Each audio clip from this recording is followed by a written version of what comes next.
ब्रह्मलोक की एक अप्सरा ऐसी है, नीचे के जितने भी लोक लोकांतर के हैं दिव्य, सबको मोहित कर ले।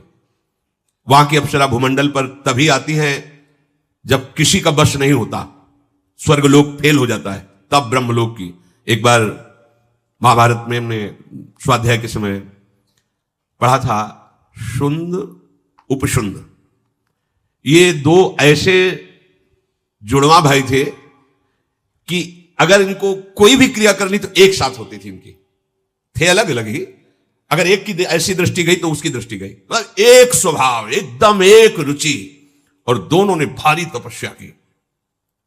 भगवान ब्रह्मा जी को प्रसन्न किया और वरदान मांगा कि हम अमर हो जाएं। सबसे ज्यादा इनको दिक्कत मरने की होती है, अमर हो जाएं फिर मनमानी आचरण करें। तो ब्रह्मा जी को भगवान का आदेश है कि वरदान देते समय योग्यता जरूर देख ले।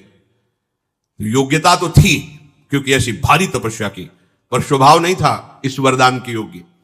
इसलिए भगवान ने कहा अमर तो नहीं कर सकते, तुम बचने के उपाय में जो चाहो मांग लो। यही कहा था हिरण्यकश्यप से भी, तो उसने पूरा वरदान ऐसा मांगा कि ब्रह्मा के पास कुछ रह ही नहीं गया, बस केवल अमरत्व शब्द नहीं था, बल्कि सब था। ऐसे ही इन्होंने विचार किया तो कहा तुम्हारे किसी भी विधान से ना मरूं, अगर मरूं तो मैं भाई भाई से ही मरूं। बिल्कुल ठीक है, बिल्कुल ठीक। और अच्छा, उनको ये था कि हमारी दोनों में इतनी प्रीति है कि जो हम पसंद करते वही ये पसंद करते, जो हम चलते। ब्रह्मा जी मुस्कुराए, ये तो बहुत हल्की बात, हाँ ठीक, तथास्तु। और उनको ही विश्वास था कि आज तक हमारे भाइयों में एक वृत्ति का फेर नहीं हुआ दोनों में, तो कैसे हो जाएगा। अब इन्होंने शुरू किया बड़े बड़े ब्रह्म ऋषियों के आश्रमों में आग लगा देना, अत्याचार, राक्षसी स्वभाव। अब ऋषि मुनियों ने ब्रह्मा जी को ध्यान के द्वारा वंदना की, प्रभु आपके द्वारा वरदानी ये कैसा है, देखो आपने क्या इनको वरदान दिया, हमारा श्राप भी काम नहीं करता इनके ऊपर, क्योंकि मरेंगे तो सिर्फ परस्पर। तो अब चाहे जितना बड़ा कोई तपस्वी श्राप देगा तो वो लागू नहीं होगा, जहां भस्म हो जा आगे नहीं लगेगी, क्योंकि वरदान ब्रह्मा जी पूरी सृष्टि की विधाता है। ब्रह्मा जी ने कहा चिंता मत करो, इनकी व्यवस्था हम कर रहे हैं। अपने यहां की एक अप्सरा भेजी जिसका नाम तिलोत्तमा था। अगर एक तिल भर कोई देख ले तो मूर्छित हो जाए, तिल की जगह।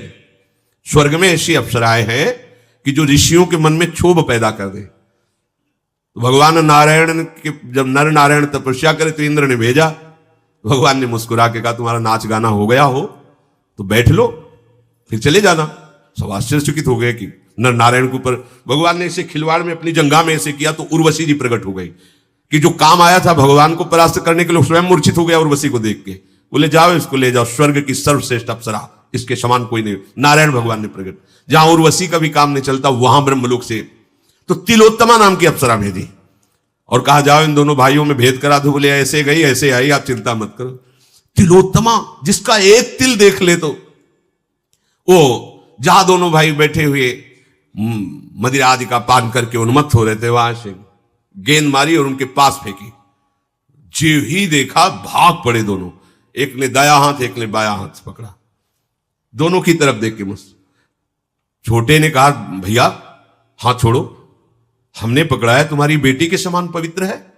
उनका धूर्त कहेगा मैंने पहले पकड़ा है तुम्हारी मां के समान, भाभी मां होती है और अनुज बधू बेटी के समान पवित्र होती है। तिलोत्तमा ने कहा हम तो तुम दोनों को एक ही भाव से देख रही है। बोले ऐसा नहीं हो सकता। तो बोले फिर ये तुम निश्चय करो कि हम किसकी होंगी। वो बड़े ने कहा अभी इसको मारते अब एक मिनट नहीं लगा क्योंकि था कि हम दोनों में ही मरे, जे ही प्रहार किया तो एक मरा। अब वो केवल ऐसे थोड़ी खड़ा रहेगा, उसने जो प्रहार किया था उससे दूसरा मरा। तिलोत्तमा अंतर बोले ब्रह्मा जी बोले काम हो गया। एक क्षण में उस ब्रह्मलोक में जाकर के जो वासना बनी रहती वहां का सुख भोगते हैं, और अगर वासना टिकी रही तो फिर जन्म होता है एक आए को पचड़े में। इसीलिए हम कहते हैं राधा राधा राधा, कोई वासना हमें नहीं रोक पाएगी।